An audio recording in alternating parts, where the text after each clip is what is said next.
Hello everyone, कैसे हो सारे। Welcome back to my YouTube channel booster biology. तो आज का जो हमारा टॉपिक है वो बहुत ही ज़्यादा इंटरेस्टिंग टॉपिक है।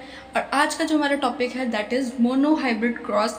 ये जो क्रॉस था ये हमारे मेंडल का फर्स्ट क्रॉस था, जिसके बेसिस पे उन्होंने हमारे लॉज ऑफ इनहेरिटेंस दिए थे, जिसकी वजह से उनको हम लोग फादर ऑफ जेनेटिक्स भी बोलते हैं। पिछली वीडियो में जो हमने देखा था कि जो मेंडल थे उन्होंने पी प्लांट को अपना as a ideal plant choose किया था अपने एक्सपेरिमेंट्स के लिए, और वो प्लांट ने उन्हें सक्सेसफुल भी करवाया, जिसकी वजह से हम लोगों को आज लॉज ऑफ इनहेरिटेंस पता है और हमने उसके करेक्टर्स भी पढ़े थे भी ऐसा मेंडल ने उसमें क्या देखा भी उसे ही एक ऐसा आइडियल प्लांट चूज़ किया। तो उसी के हमने जो करेक्टर्स, जो कॉन्ट्रास्टिंग करेक्टर्स मेंडल ने उसमें देखे थे, उन्हीं करेक्टर्स को उठाकर मेंडल ने क्रॉसेस किए थे उन करेक्टर्स के बीच में, और उन्हें जो रिजल्ट्स देखने को मिले वो बहुत ज़्यादा अच्छे रिजल्ट्स देखने को। तो हम बात करते हैं मोनोहाइब्रिड क्रॉस की। जो हमारा मोनोहाइब्रिड क्रॉस है ये एक ऐसा क्रॉस है जिसके अंदर हम लोग एक करेक्टर की जो इनहेरिटेंस है उसके बारे में पढ़ते हैं, ठीक है। तो अब इसका जो एक एग्जांपल है, जैसे हम लोग ले लेते हैं हाइट ऑफ द प्लांट।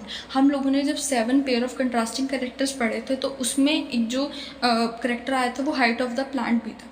तो अब उसको समझने के लिए हम हमारा यहाँ पे जो क्रॉस है उसको परफॉर्म करते हैं। सबसे पहले हमने क्या किया कि हमारा जो भी टॉल प्लांट था उसको हम लोगों ने किससे वो कर लिया, उसको हमने रिप्रेजेंट किया कैपिटल टी से, और हमारा जो प्लांट था उसको हम लोगों ने किससे प्रेजेंट किया है वो है स्मॉल टी और स्मॉल टी से। तो ये हमारी जो जनरेशन है कैपिटल टी स्मॉल टी, तो ये डिफरेंट जनरेशन है। अब क्या हुआ कि अब हम लोगों को पता है जब भी जो भी चाइल्ड होता है वो मदर और जो फादर के गैमीट से ही बनता है। हमें पता है कि जो उसका जो क्रोमोसोम का नंबर होता है वो 2n होता है, बिकॉज हैप्लॉइड फादर से भी आता है और हैप्लॉइड 1 यानी 1n फादर से भी आता है और 2n मदर से आता है, जिसकी वजह से जो हमारा बेबी होता है वो भी 2n होता है। सिमिलरली जब पेरेंट्स होते हैं उसमें से एक गैमीट, मान लो जो टॉल प्लांट है इसमें से एक गैमीट ले लिया हमने कैपिटल टी, और जो ड्वार्फ प्लांट है इसमें से एक गैमीट ले लिया हमने स्मॉल टी।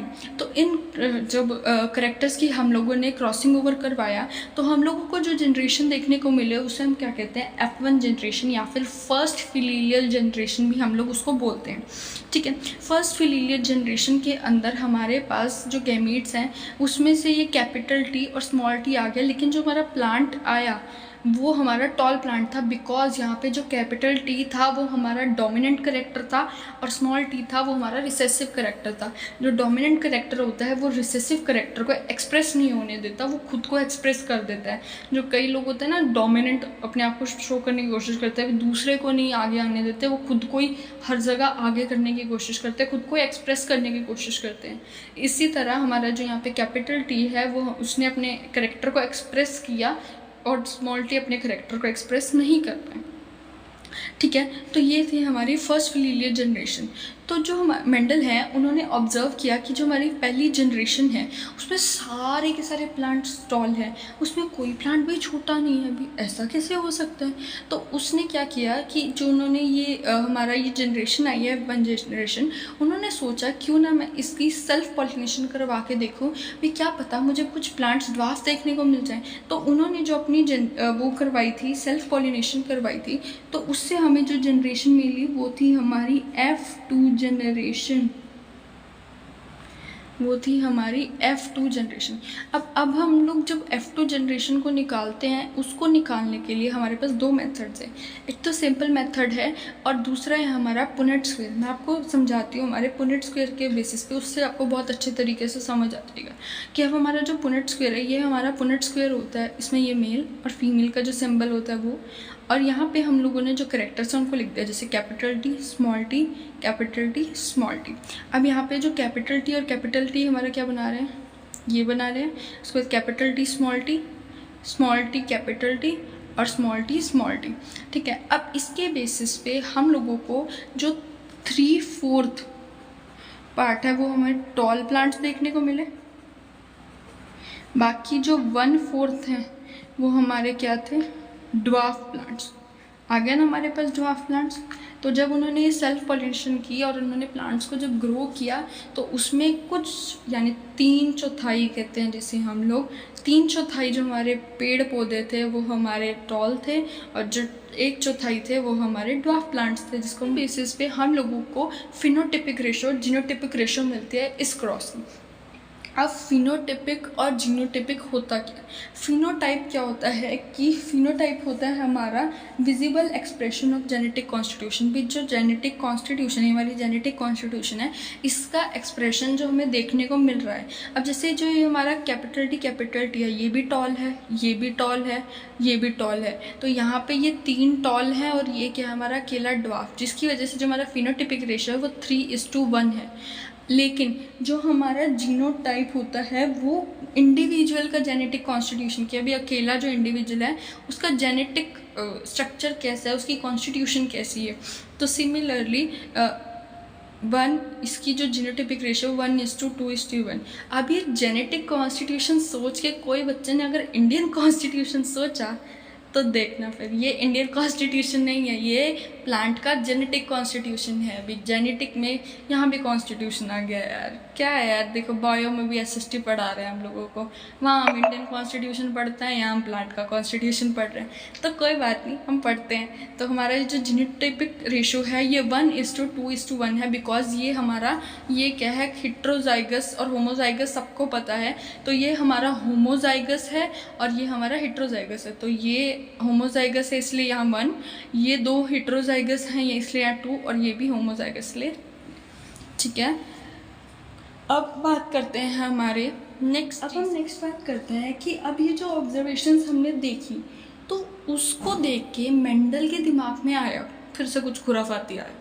उसने ये सोचा भी ऐसी कुछ तो चीज़ होगी भी जो उन प्लांट से हमारे जो ये फिलियल जनरेशन्स आई हैं उसमें कुछ तो गया होगा भी। प्लांट का जो करेक्टर है वो एज इट इज़ का एज इट इज़ आया, या तो प्लांट अकेला टॉल था या अकेला ड्वार्फ था, भी बीच का प्लांट नहीं था, भी एक होता है ना मीडियम प्लांट होता है, वैसा नहीं था। वैसा क्या गया भी, कुछ तो गया होगा भी तभी। तो उसने इस चीज़ को क्या नाम दिया, उन्होंने जो ये बोला कि जो पेरेंट्स से ऑफस्प्रिंग में जो गैमीट्स जा रहे हैं सक्सेसिव जनरेशन्स में, आगे जनरेशन्स में जो पास ऑन हो रहे हैं, उसने इसे हमें क्या नाम दिया, फैक्टर्स का नाम दिया, जिसे आज हम लोग क्या बोलते हैं, जीन्स बोलते हैं। हम लोग कहते हैं ना इसके मदर के और इसके फादर के जीन्स इसके अंदर आए हैं, ठीक है, भी इसके मदर के जीन्स ऐसे हैं, इसके फादर के जीन्स ऐसे हैं, ये कहते थे ना इसके तो जीन्स ही ख़राब है या इसके तो जीन्स अच्छे हैं। तो वही चीज़ है भी, वो जीन्स उस प्लांट से, अपने पेरेंट प्लांट से उस ऑफस्प्रिंग में आए। तो जीन्स क्या होते हैं, जीन्स इनहेरिटेंस की यूनिट होती है भी, यानी कि एक जैसे हम बात करते हैं, अब हमें पता है किडनी की जो यूनिट होती है वो नेफ्रॉन होती है। सिमिलरली जो हमारे जीन्स होते हैं वो इनहेरिटेंस की यूनिट होते हैं, यानी कि जब भी कोई करेक्टर इनहेरिटेड होता है तो वो उसमें क्या जीन्स के थ्रू ही पास ऑन होता है। ये जो जीन्स होते हैं ये ऐसी इंफॉर्मेशन कंटेन करते हैं अपने अंदर जो एक पर्टिकुलर ट्रेट को, अगर किसी ऑर्गेनिज्म में, मान लो मैं हूँ या कोई और ऑर्गेनिज्म है, अगर उसकी मदर से या उसके फादर से कोई भी करेक्टर उसके अंदर आना चाहिए तो वो उसके अंदर कौन एक्सप्रेस करेगा, वो जीन एक्सप्रेस करेगा। मदर से कोई जीन गया, अब मान लो मेरे फादर के जो आई कलर है वो डार्क ब्राउन है, अब मेरा भी जो आई कलर है वो डार्क ब्राउन है। क्यों? क्योंकि वो जो जीन था उसके पास इन्फॉर्मेशन थी कि जो बेबी होगा उसका भी कलर क्या होगा, डार्क ब्राउन होगा। सिमिलरली अब हम बात करते हैं दूसरी चीज़ की, जो कि है हमारा एलील। जो जीन्स एक पेयर ऑफ कंट्रास्टिंग ट्रेट्स के लिए कोड करते हैं, यानी कि अब हमने पेयर ऑफ कंट्रास्टिंग करेक्टर्स पढ़े थे, उन कंट्रास्टिंग करेक्टर्स के लिए जो जीन्स कोडिंग करते हैं उन्हें हम क्या बोलते हैं, एलील्स बोलते हैं, ठीक है। अब ये जीन्स और एलील्स को समझने के लिए और अच्छे से समझने के लिए मैं आपको एक चीज़ बताती हूँ कि अब हम लोग जो ये जीन्स हैं इनको हम लोग अल्फ़ाबेटिकल ऑर्डर में रिप्रेजेंट करते हैं। अभी जब हमने मोनोहाइब्रिड क्रॉस देखा तो उसके अंदर हम लोगों ने ये देखा था कैपिटल टी, स्मॉल टी। तो ये जो हमारे अल्फ़ाबेटिकल हैं, यहाँ पे ये जो करेक्टर है वो कुछ ना कुछ रिप्रेजेंट कर रहा है। हमें पता है जो कैपिटल टी है उससे हमने किसको रिप्रेजेंट किया, टॉल को। स्मॉल टी था उससे हमने किसको रिप्रेजेंट किया, ड्वार्फ को। तो यहाँ पे जो टी कैपिटल टी और स्मॉल टी है, ये हमारे क्या है, जीन्स हैं। और हमारे एलील्स में जो ये हमारा कैपिटल टी स्मॉल टी और ये हमारा जो स्मॉल टी है, ये क्या है, हमारे एलील्स हैं, ठीक है। यानी कि जो हमारा कैपिटल टी या स्मॉल टी है, ये दोनों एक दूसरे के एलील्स हैं, यानी। और हमारे यहाँ पे जो कैपिटल टी है और स्मॉल टी है, जो सिमिलर है, उसको मेंडल ने क्या कहा, होमोजाइगस कहा। और जो हमारा कैपिटल टी स्मॉल टी है, उसको हमें हेट्रोजाइगस कहा, ठीक है। अब मैं आपको समझाती हूँ हमारा लॉ ऑफ डोमिनेंस, जो हमारा फर्स्ट लॉ ऑफ इनहेरिटेंस है, जिसको हमारे मेंडल ने on the basis of monohybrid cross हमें बताया था। This law states that when two alternative forms of a trait और character are present in an organism, only one factor expresses itself in F1 progeny and is called dominant, while the other remains masked. उसे हम क्या कहते हैं, recessive कहते हैं। तो इसमें ये क्या कहता है कि जब एक ट्रेट की दो अल्टरनेटिव फॉर्म्स, यानी मान लो कि एक ट्रेट है हमारे पास, हाइट ऑफ द प्लांट, उसकी दो फॉर्म्स कौन सी है, टॉल और डॉर्फ, यानी कैपिटल टी स्मॉल टी। जब ये दोनों अल्टरनेटिव फॉर्म्स एक करेक्टर की या एक ट्रेट की एक ऑर्गेनिज्म के अंदर प्रेजेंट होती है, मान लो जो हमारा ये पी प्लांट था, उसके अंदर हमारे पास ये टॉल और ड्वार्फ दोनों प्रेजेंट थे, दोनों करेक्टर्स प्रेजेंट थे। तो ये दोनों करेक्टर्स जब एक ही ऑर्गेनिज्म में प्रेजेंट होते हैं, तो इनमें से जो एक करेक्टर है, यानी हमारा जो कैपिटल टी वाला करेक्टर है, वो करेक्टर है क्या है, हमारा डोमिनेंट करेक्टर है, ठीक है। वाइल जो दूसरा करेक्टर है वो हमारा कौन सा होता है, रिसेसिव हो जाता है, यानी कि जो डोमिनेंट है वो अपने आप को एक्सप्रेस कर जाता है, जो रिसेसिव करेक्टर वो अपने आप को एक्सप्रेस नहीं कर पाता है। सिर्फ तभी तो जो हमारी F1 जनरेशन थी, उसके अंदर जो हमारा character capital T small T था, वो टॉल था, बिकॉज यहाँ पे जो हमारा कैपिटल टी है वो डोमिनेंट करेक्टर है, यानी कि उसने अपने आप को एक्सप्रेस कर लिया। और जो हमारा स्मॉल टी है वो हमारा रिसेसिव करेक्टर है, वो अपने आप को एक्सप्रेस नहीं कर पाए, ठीक है। अब ये जो हमारे करेक्टर्स हैं, इनको कंट्रोल करने के लिए डिस्क्रीट यूनिट्स होती हैं, जिसे हम फैक्टर्स कहते हैं। और ये जो हमारे फैक्टर्स हैं, ये ऑकर करते हैं किसमें, पेयर्स में।